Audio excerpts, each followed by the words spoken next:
حضرت جنید بغدادی رحمت اللہ کا آپ نے نام سنا ہے؟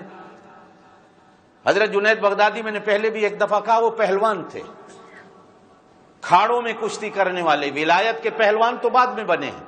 انہوں نے ایک طوطا پال رکھا تھا۔ جب یہ ابھی ولایت کے پہلوان نہیں بنے تھے، طوطا پال رکھا تھا گھر میں۔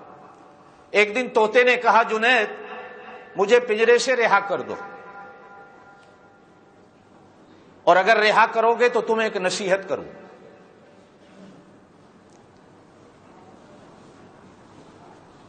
ابھی ولایت کے پہلوان نہیں بنے تھے، نصیحت کا سنا۔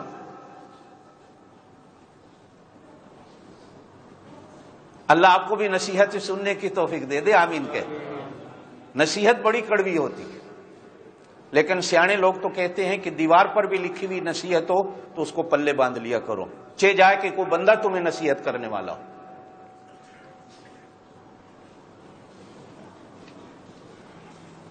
تو انہوں نے طوطے کا پنجرا کھول دیا۔ اب طوطا جب اڑنے لگا تو جنید بغدادی نے کہا کہ نصیحت تو کرتا جا، تو نے تو کہا تھا مجھے رہا کرو تو نصیحت کروں گا، شرط ہے میں نے رہا کر دیا، نصیحت تو کر۔ تو طوطے نے ایک نصیحت کی، کہا کہ کوئی چیز بھی جب اللہ کا ذکر چھوڑ دیتی ہے تو وہ چیز قیدی ہو جاتی ہے۔ میں نے کچھ دنوں کے لیے اللہ کا ذکر چھوڑ دیا تھا، میں اس لیے تیرے پنجرے میں قید ہو گیا تھا۔ اب یہ جو تو دنیا کے کھیلوں میں قیدی بنا پھر رہا ہے نا، تو قیدی ہے۔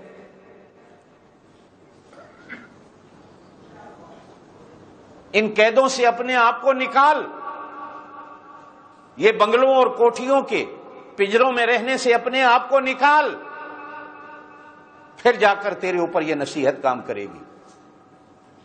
پھر وہ جنید جنید نہیں رہا، طوطے کی نصیحت سن کر وہ جنید جنید بغدادی بنتا ہے۔